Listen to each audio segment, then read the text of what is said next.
Abhishek, Mrs. Devika and Ayan. Thank you. Thank you.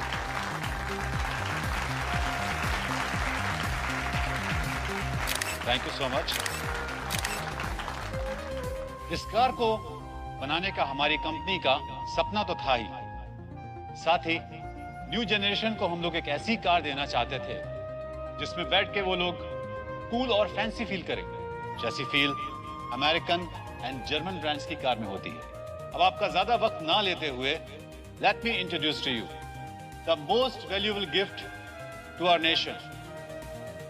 Ayan, please come. Vicky, can I have the remote, please? Yeah. There you go. Future is all yours.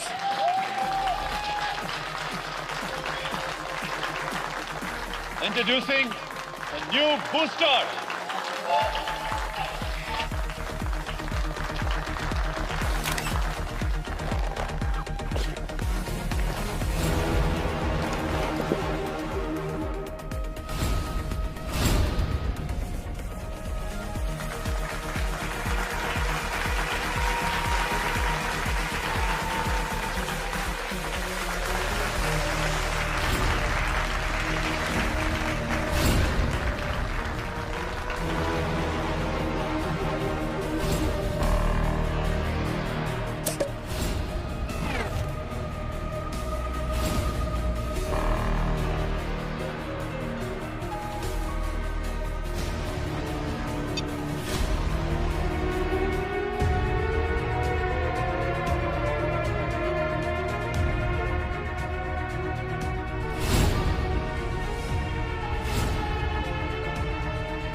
वेद,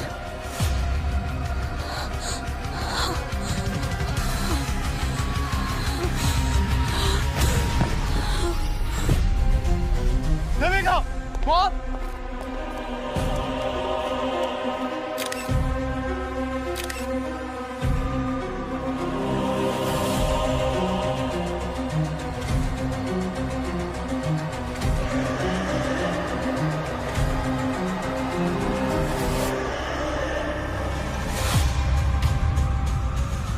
क्या ये कोई नई तरीके का dark publicity stunt है? अगर है तो 3 निशाने पर लगाएं, क्योंकि ये इवेंट हर जगह वायरल हो चुका है।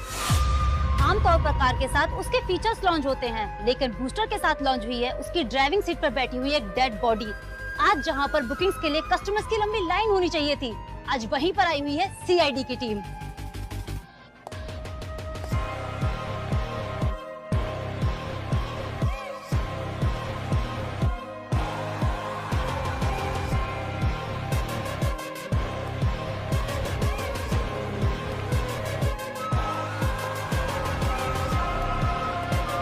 सर, देविका को होश आ गया है।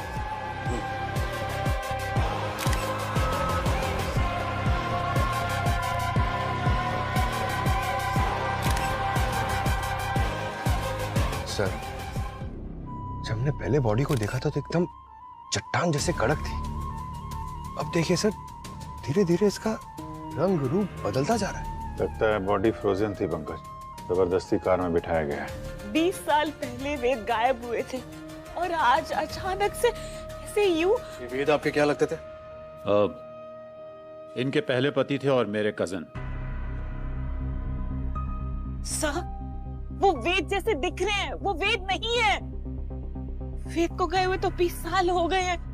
और हाँ, वो जो बॉडी पे टैटू है ना, वो वेद जैसा ही है। वो तो 20 साल पहले लद्दाख में बर्फ में। सर, आई एम श्योर कोई ना हमारे साथ प्रैंक कर रहा है। आप चेक करिए ना। और आजकल तो आपको पता है ना, 3D वाले मॉडल्स कितनी इजीली बन जाते हैं। ये नकली है।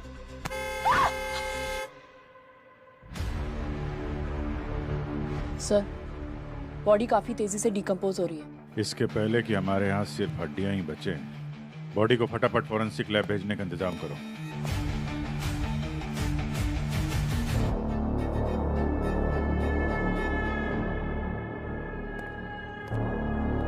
बीवियां कभी झूठ नहीं बोलती हैं।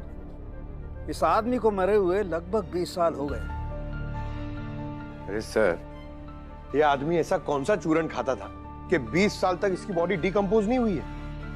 पंकज, मैंने इस आदमी के मसल टिश्यूज और ब्लड सेल्स बहुत अच्छी तरह से चेक किया, और जिस तरीके का माइक्रो बैक्टीरिया इसकी बॉडी में मिला है, उससे साबित होता है कि इस आदमी की लाश किसी ऐसी जगह पर दबी हुई थी जहां चारों तरफ बर्फ ही बर्फ थी, एकदम ठंडा इलाका। क्या? हाँ, ऑलमोस्ट -20 डिग्री टेम्परेचर। और इतना कम टेम्परेचर इंडिया में सिर्फ हिमालय के हाई एल्टीट्यूड एरिया में मिलता और कहीं नहीं। लेकिन अगर 20 साल से किसी मरे हुए इंसान की लाश कहीं दूर पहाड़ों में दबी हुई थी, तो फिर ये अचानक मुंबई कैसे आ गई? अरे ऐसा कौन सा स्पीड पोस्ट है कि लाश वहां पहाड़ों से या मुंबई एक कार के सीट में आ गई? पंकज, अभी लाश स्पीड पोस्ट से आई है या टाइम ट्रेवल करके आई है, ये पता लगाना तुम लोगों का काम है ना। हाँ, लेकिन मैं तुम्हें ये बता सकता हूँ कि ये लाश कब बाहर आई है। सर, तो पूरी बात बताइए ना, आप ऐसे किस्तों में क्यों बोल रहे हैं? ये लाश 12 से 13 घंटे पहले बाहर आई है। क्या? हाँ, सिर्फ 12 से 13 घंटे पहले? बिल्कुल। जिस तरीके से इसके मसल टिश्यूज टूट टूट करके गिर रहे हैं और जिस तरीके से इसका स्किन का कलर बदलता जा रहा है, उससे बात साफ पता चलती है कि किसी लो टेम्परेचर से इस लाश को बाहर आने में सिर्फ 12 से 13 घंटे लगे, बस। सब वेद को ना पैराग्लाइडिंग का बहुत शौक था, इसीलिए वो लद्दाख जाते थे। वहाँ पर कोई कंपनी थी जो पैराग्लाइडिंग करवाती थी। बस वहीं पर पैराग्लाइडिंग करते टाइम जब लैंड कर रहे थे तो एवलांच हो गया और वेद बर्फ में फंस गए। उसके बाद वेद कभी मिले ही नहीं हमें। वो कंपनी कौन सी थी जो ये पैराग्लाइडिंग वगैरह करा रही थी? अब 20 साल पुरानी बात है, नाम तो याद नहीं है। और वैसे भी वेद भाई साहब अपनी सारी बुकिंग्स खुद करते थे। तो बुकिंग की डेट तो याद होगी ना आपको? हाँ सर, वो मैं कैसे भूल सकती हूँ। 3 सितंबर 2004। तुम्हें फाइंड इट। क्या 2004 में? अब मैडम, इतनी पुरानी बात कौन ही याद रखेगा।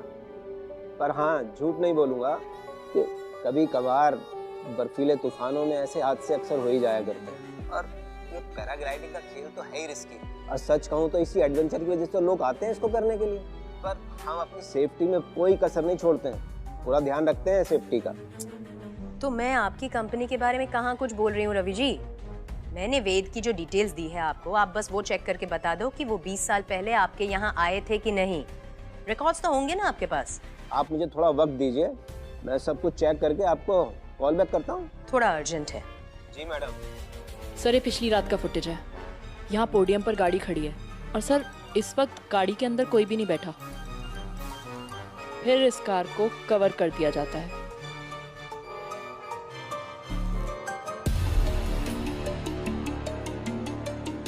और फिर आज सुबह यहाँ जब इस कार को अनकवर किया जाता है, सर देखिए, वेद की लाश ड्राइवर सीट पर बैठी मिली है।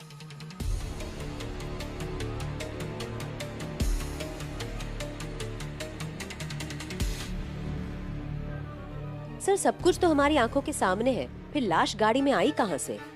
अपने ये सीसीटीवी के साथ किसी ने छेड़खानी तो नहीं की? लगता तो नहीं है सर। हेलो जी मैडम। मैडम, मैंने चेक किया, वो वेद उस दिन आया था हमारे कैंप में। 3 सितंबर को ही आया था 2004 में। लेकिन वो उस दिन पैराग्लाइडिंग वाले टाइम वो तूफान में गुम हो गया था और उसको ढूंढने के लिए सर्च ऑपरेशन भी चला 2.5-3 हफ्ते तक। लेकिन वो बेचारा अब तक मिला ही नहीं है। पता नहीं कब मिलेगा। बेचारा मिल गया है आज ही। हाँ? मिल गया? कहाँ से मिला? मुंबई में। Mumbai? So for now it's confirmed कि 20 साल पहले वेद लद्दाख के एक एवलांच में कहीं गायब हो गया। फिर 20 साल बाद वो यहाँ मुंबई के शोरूम में कैसे पहुंच गया, वो भी एक लाश बनकर? चलो लेट्स अज्यूम फॉर नाउ कि ये लाश हमसे कुछ कहना चाह रही है, लेकिन ये लाश खुद चलकर तो नहीं आई होगी ना यहाँ पर, किसी ने तो किया होगा। We need to find these answers. So forensic ने कंफर्म किया है कि इस बॉडी को एक्सट्रीम कोल्ड टेम्परेचर से निकले हुए कुछ 12 से 13 घंटे हुए। 12-13 घंटे में लाश बाय रोड लद्दाख से मुंबई पहुंच गई। Not possible. इस कार को खंगालो अच्छी तरीके से, एक एक कोना छान मारो इसका। बॉडी इस कार में मिली है, जवाब भी एक कार ही देगी।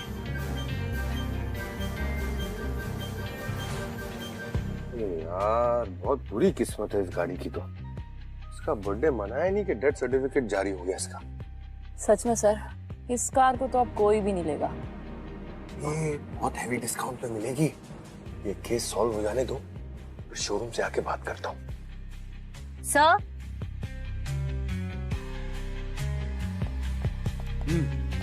सर यहाँ से बहुत अजीब स्मेल आ रही है। हाँ सर, कोई केमिकल जैसी स्मेल है। कार तो एकदम ब्रांड न्यू है, तो किसी भी तरह का केमिकल का स्मेल तो नहीं आना चाहिए। हो सकता है बॉडी को डिक्की में रख के छुपाया हो। बर्फ से निकालने के बाद बॉडी को सड़ने से बचाना तो चाहिए ना, तो केमिकल लगा के यहाँ रख दिया होगा। और इसीलिए मैंने देविका से शादी की और अयान को अपना नाम दिया। क्या जरूरत थी अभिषेक को ये सब करने की, पर उसने ये सब किया। वरना वेद की बहन नैना हमें सड़क पर लाने का पूरा इंतजाम कर चुकी थी। नैना? क्या था नैना ने? पापा का पूरा बिजनेस मैंने संभाला था। उस वेद को तो दुनिया घूमने से फुर्सत नहीं थी। जब सारी मेहनत मेरी थी तो क्या हुआ, कंपनी से मैंने अपना स्टेक बढ़ाने की डिमांड कर ली। लोग इसे लालच बोलते हैं, लेकिन मैं इसे अपना हक बोलती हूँ। जिसे आप अपना हक कह रही हैं, देविका की नजरों में वो हड़पना है। ऐसे कैसे बोल सकती है वो? शर्म नहीं आई उसे ये कहते हुए? जिस शोरूम में खड़े रह के उसने वो कार लॉन्च की थी, वो शोरूम मेरे पैसे से चलता है। ऑटोमोबाइल कंपनी मेरी है। महीने महीने पैसे भेजती हूँ मैं उसे और उसके बेटे की परवरिश के लिए। वो तो कह रही थी कि अभिषेक उन सबको संभालता है। अभिषेक संभालता है? क्या संभाला उसने? वो मेरे चाचा का लड़का है। उधर वेद मिसिंग हुआ और इधर इसने उसकी ही बीवी से शादी कर ली, हमारी प्रॉपर्टी पे मौज करने के लिए। चाहती तो मैं उसी वक्त उसकी पोल खोल सकती थी। क्या मतलब? पोल खोल देती? फिर मैं आप लोग को दिखाती हूँ।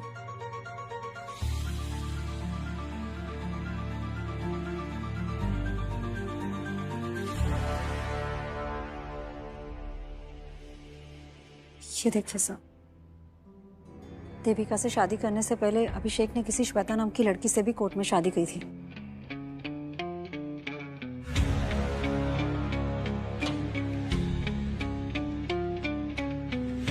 शादी के बाद एक और शादी।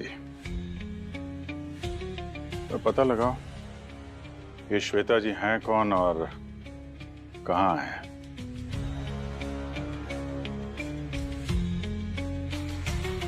5 मिनट के लिए देखने दीजिए ना, वो हमारे फैमिली मेंबर थे। सर आप प्लीज समझने की कोशिश कर दीजिए, हम ऐसे किसी को भी अंदर जाने नहीं दे सकते हैं। अरे मैडम। सर आप लोग जाइए प्लीज, बिना परमिशन के आप अंदर नहीं जा सकते। क्या बात है? मैम, वेद मेरे हस्बैंड थे और आयान उन्हीं का बेटा है। आज तक हमने आयान को ये नहीं बताया कि वेद उसके पापा थे। प्लीज आखिरी बार मेरे बेटे को उसके पापा की शक्ल देखने दीजिए ना। ये फॉरेंसिक लैब है, यहाँ बहुत सारे कंटामिनेशन होते हैं और बॉडी के कांटेक्ट में आने से पहले बहुत सारे प्रिपरेशन करने पड़ते हैं। आप लोग जाइए, पहले परमिशन लेकर आइए, उसके बाद ही मैं आपको अंदर अलाउ कर सकती हूँ। ठीक है, हम लोग परमिशन लेकर आते हैं। आओ बेटा। Thank you.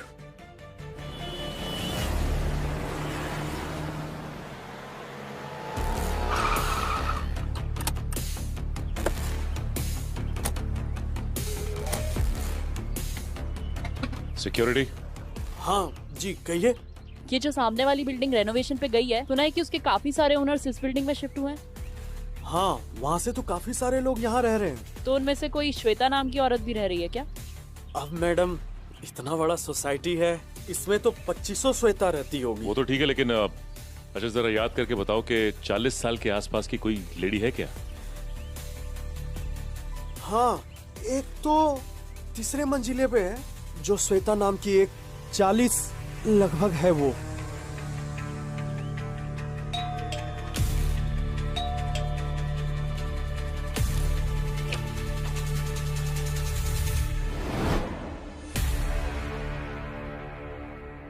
श्वेता जी, जी कहिए। हम लोग सीआईडी से हैं। अच्छा ये बताइए कि कल कार लॉन्च पे आप देविका के शोरूम पे थी ना? एक मिनट।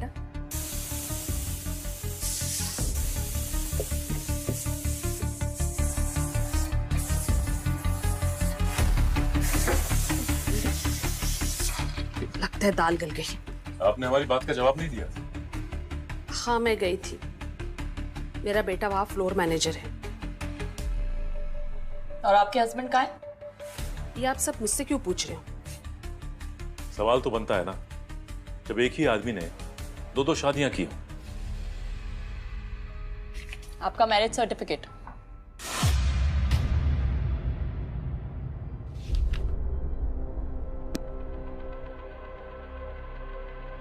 हाँ, अभिषेक ने कोर्ट मैरिज की थी मुझसे, और विकी हम दोनों का ही बेटा है। और अभिषेक ने अपनी ही कंपनी में अपने ही बेटे को एक फ्लोर मैनेजर की हैसियत से रखा हुआ है। हाँ, मैंने अभिषेक को काफी बार कहा, लेकिन उसने कहा कि मालिक को भी सारा काम आना चाहिए। जब वो लायक हो जाएगा तब उसे उसका हक दे दिया जाएगा। आपको तो पता ही होगा, उसने देविका से शादी की है। मजबूर थे बेचारे, वरना चचेरे भाई की बीवी और बच्चे की जिंदगी बर्बाद हो जाती। अच्छे इंसान है वो, परिवार के लिए प्यार की कुर्बानी दे दी। देविका जानती है कि आप अभिषेक की पत्नी हैं।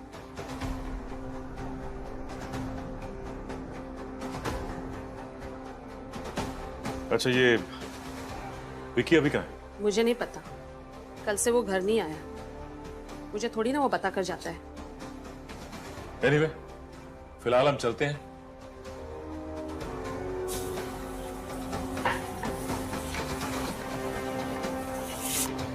ये अभिषेक बहुत पहुंचा हुआ खिलाड़ी लगता है।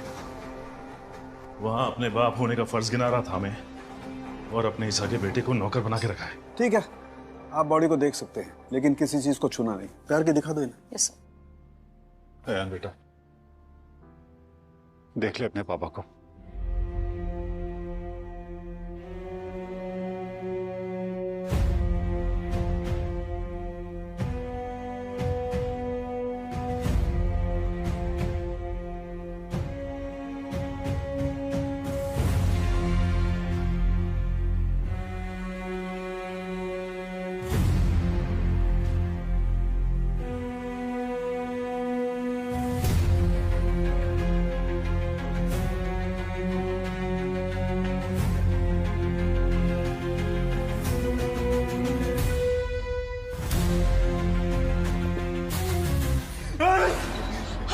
अयान बेटा, संभाल मैं आपको।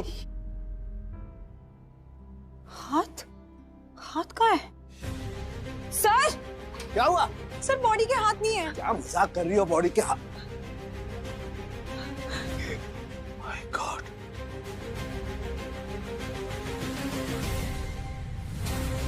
दोनों हाथ कटे हुए। अरे गार्गी, इसके दोनों हाथ किसने काटे? फॉरेंसिक लैब से कौन चोरी करके ले गया हाथ? आपको थोड़ा भी रियलाइजेशन है इस बात का? ये बात सुनने में ही कैसा लग रहा है कि सीआईडी के फॉरेंसिक लैब में से कोई डेड बॉडी का हाथ काट कर ले गया? ये बात अगर सीआईडी ऑफिस के बाहर लीक हो गई ना, तो सीआईडी की रेपुटेशन की धज्जियां उड़ जाएगी। I am sorry sir. You sorry? Yes sir, I am really very sorry. मैं जानता हूं हमसे बहुत बड़ी गलती हुई है, लेकिन सर अगर हम इस गलती में एक अपॉर्चुनिटी तलाश कर ले तो। क्या मतलब? मतलब ये सर कि अगर हम ये पता लगा लें कि ये कटे हुए हाथ दरअसल किसके काम आ सकते हैं। ये तो है।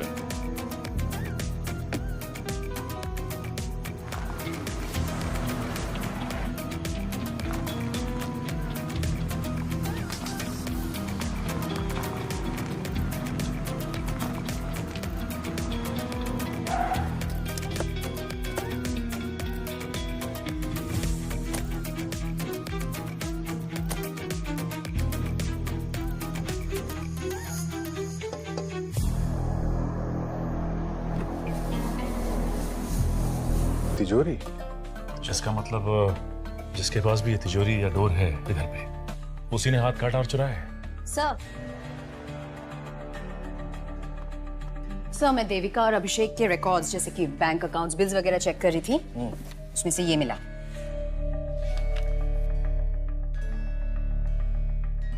व्हाट? 1.5 लाख बिजली का बिल? मैंने हिस्ट्री चेक की, पिछले कई सालों से इनके इलेक्ट्रिसिटी बिल्स इसी अमाउंट के आसपास के हैं। हर महीने लाख रुपए से ज्यादा का बिल है। ये देविका, अभिषेक, ये क्या घर में एक फैक्ट्री चला रहे क्या? हर महीने लाखों का बिल, वो भी बिजली का। चल क्या रहा है? इतना एसी क्यों चला रहे हैं ये लोग? मतलब घर में शिमला बनाना है क्या? एक मिनट, क्या बोला तुमने? सर मैंने तो बोला बस कि घर में शिमला बनाना है क्या? शिमला? लद्दाख भी तो बना सकते हैं। पंकज, तुम लद्दाख के लिए निकलो तुरंत। जिस कैंपिंग कंपनी के लिए वेद ने पैराग्लाइडिंग की थी उसकी सारी डिटेल्स निकालो, सारे प्रूफ चाहिए मुझे। Okay come on. अभिजीत, कल रेड मारने की तैयारी कीजिए। अच्छा। अब ये कटे हुए हाथ ही हमें उनके गले तक पहुंचाएंगे।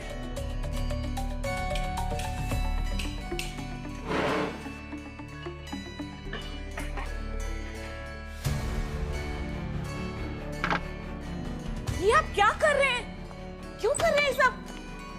देखिए ना, हमारे घर को कैसे तहस-नहस कर दिया इन लोगों ने। क्या हो रहा है सब? क्या कर रहे हैं आप लोग? रोकिए इसे। आंखों में सुरमा लगा रखा है क्या? दिख नहीं रहा तलाशी चल रही है? तलाशी? किस बात की तलाशी? मिस्टर अभिषेक, ऐसी कौन सी फैक्ट्री लगा रखी है आपने इस घर में कि आपके बिजली का बिल आसमान छू रहा है? हा? वो भी पिछले 20 सालों से। लाखों रुपए का बिल आ रहा है आपका। कर क्या रहे हैं यहाँ पे? लाखों रुपए का बिल आ रहा तो उसमें क्या हो गया? क्या हो गया अभी पता चल जाएगा। अच्छे से तलाशी लो। अगर दीवार तोड़नी पड़े ना, वो भी तोड़ो। पर आप उन लोगों का घर क्यों नहीं तोड़े जिन्होंने हमारा घर तोड़ा है? नैना जी का घर भी नहीं बचेगा सीआईडी के प्रकोप से। अभी आप चलिए, पीछे हटिए, कोने में खड़े हो जाइए।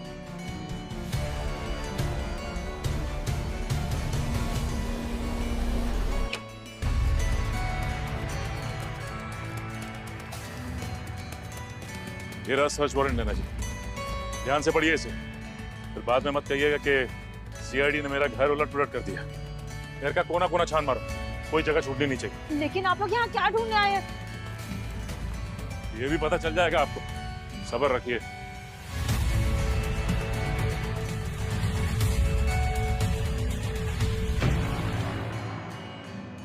सर मैंने तो मैडम को फोन पर सब बता दिया था, कैसे वो वेद बर्फीले तूफान में गुम हो गया था। मेरे पास कुछ न्यूज़पेपर कटिंग्स भी है उस दिन की। ये देखिए, जिस दिन एक्सीडेंट हुआ। ये सब ठीक है। आप लोग यहाँ पे ग्रुप की फोटोज लेते हैं ना कैंप में? हाँ सर लेते। तो वेद की 3 सितंबर 2004 की ग्रुप फोटो दिखाइए। सर अब इतना पुराना, 20 साल पुराना कहाँ से मिलेगा सर? है सर, पुराने एल्बम में मिल जाएगी। चुप कर, मुझे कुछ पता भी है सर? इसे कुछ नहीं पता। 1 मिनट, फोटो लेके आओ। जी सर। ये रही सर।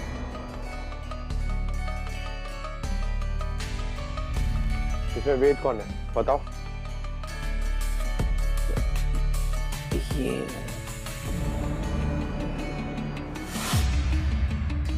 बेवकूफ बना रहा है। वेद कैसे दिखता है मैं जानता हूँ।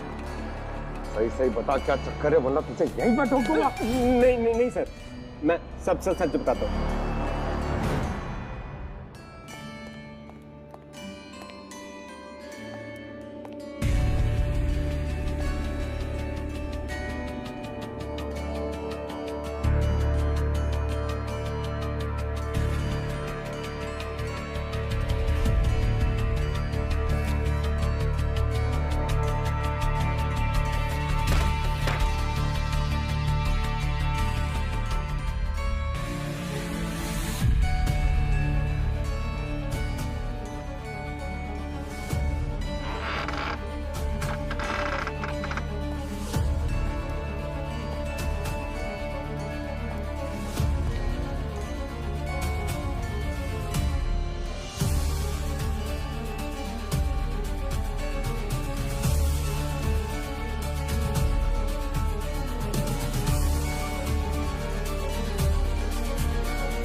सर।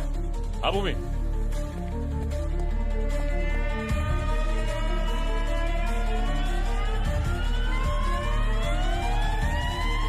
डेफिनेटली यहाँ कुछ है।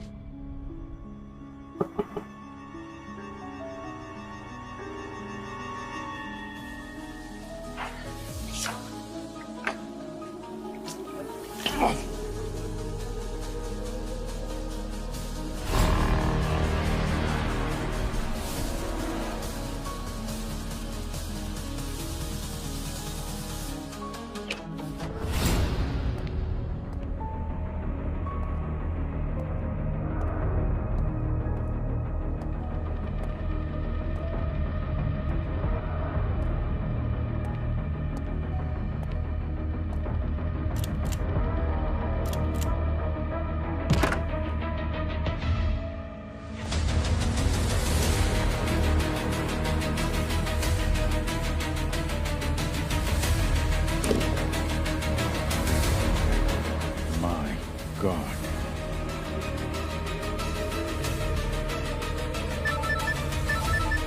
हाँ पंकज।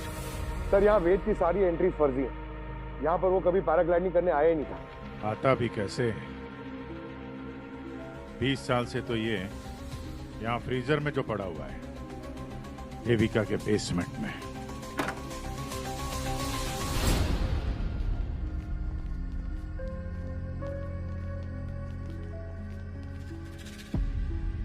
क्या बात है, बेसमेंट के अंदर अच्छा खासा लॉकर बना हुआ है।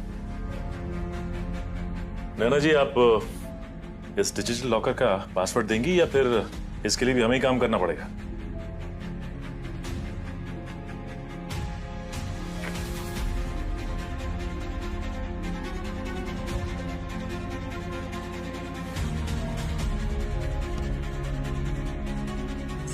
ये वही कटे हुए हाथ के फिंगर्स की स्किन।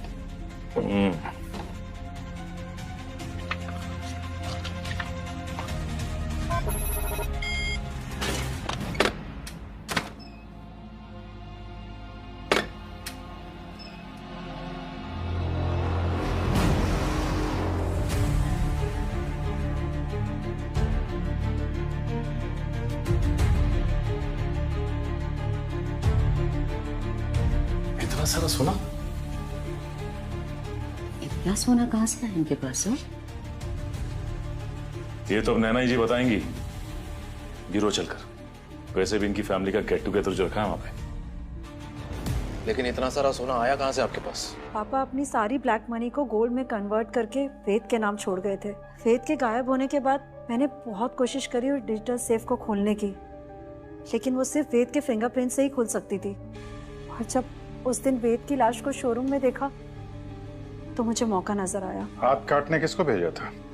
सैनिटाइजर कंपनी के वर्कर को। ऐसे कैसे? हमने तो उनसे पूछा था, उन्होंने तो साफ मना कर दिया था। झूठ